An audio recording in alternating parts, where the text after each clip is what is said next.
বন্ধুরা, জীবনে আমরা ভালো যদি হতে চাই, ভালো হতে চাই মানে সকলেই কিন্তু ভালো চায়, খারাপটা কিন্তু কেউ পছন্দ করে না। কিন্তু সকলেরই কিন্তু ভালো দরকার। তাহলে ভালো যদি হতে চাই, সর্বাঙ্গীন যদি ভালো আমার চাই, তাহলে ভালোর উৎসকে আমাকে দেখতে হবে, ভালোটা কোথা থেকে সৃষ্টি হয় সেটা কিন্তু আমাকে খুঁজে বের করতে হবে।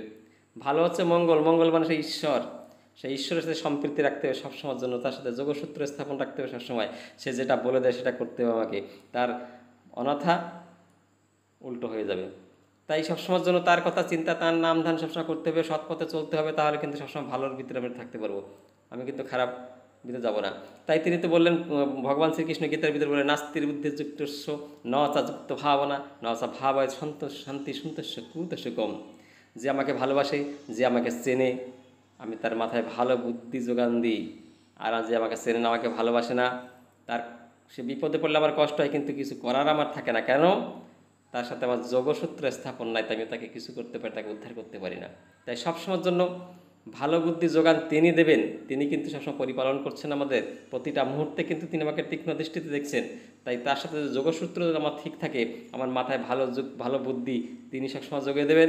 আমার কোনটা চাই তিনি কিন্তু সবসময় সবই জানেন। তিনি হচ্ছে বিশ্বপিতা, তিনি আমাকে সৃষ্টি করেছেন, তিনি জানেন না আমার কী দরকার, তার কাছে কী চেয়ে নেবো আমি। সব কিছু কিন্তু তিনি জানেন আমার কী দরকার আর কী দরকার নেই। সব কিছু উপযুক্ত সময় কিন্তু তিনি কিন্তু আমাকে দিয়ে দেবেন। খালি তাকে আমরা চিনি না, তাকে জানি না, তাকে রাখতে ঠিকমতো পারি না, ডাকার কৌশল আমরা জানি না, তাই আমরা এত কষ্ট ভোগ করি। সব সময়ের জন্য তাকে যোগসূত্র তার সাথে স্থাপন রাখতে হবে, ভালোবাসার সম্পর্ক তার সাথে কিন্তু সবসময় মানে অটুট হয়ে রাখতে হবে। তাহলে দেখবেন আপনার কোনো অসুবিধা হবে না। তিনি চাই কিন্তু সবসময় সতে নিরবিচ্ছিন্নভাবে থাকতে হবে সবসময়ের জন্য। ভাবা সৎ, ভাবা সৎ, কর্ম সৎ, চলা বলা সৎ, প্রত্যেকটা কিন্তু সতের ভিতরে থাকতে হবে। দেখুন আপনি কোথায় পৌঁছে যেতে পারেন, ভালো অটোমেটিক হবে।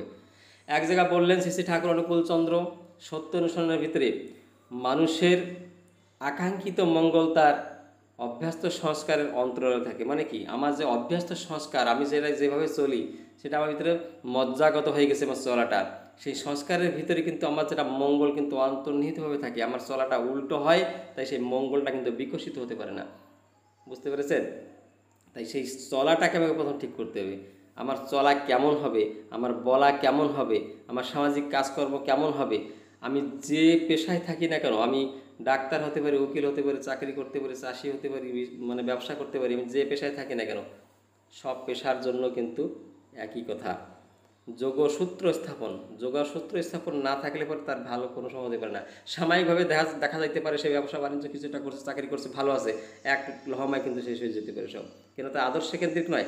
আদর্শ কেন্দ্রিক যে থাকে সে কখনো কিন্তু তলিয়ে যায় না, রসাতলে যায় না। রসাতলে যাওয়ার মানে কায়দাগুলো হচ্ছে, ভিতরে যে 6টা রিপু থাকে, 6টা রিপু কিন্তু সবসময় কিন্তু ভিতরে মানে মানুষকে টেনে একদম পুরো রসাতলে নিয়ে যাওয়ার জন্য সবসময় কিন্তু প্রস্তুত থাকে।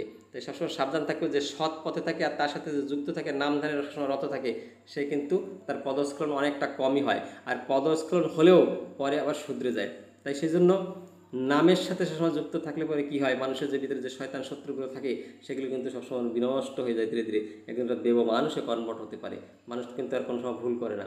ভুল প্রথম যা করে, তারপরে পরে ধীরে ধীরে শুধরে তার সাথে সম্পর্ক স্থাপন করে, ভালোর সাথে সবসময় যুক্ত হয়ে থাকে। আর ভালোর সাথে যুক্ত মানে তার আর কোনো ভয় নেই। তাই সবসময় জন্য চেষ্টা করতে হবে গুরুর কাছ থেকে দীক্ষা নিয়ে, গুরু যেটা বলে সেটা কাটায় কাটায় পালন করার জন্য। গুরু কিন্তু তেমন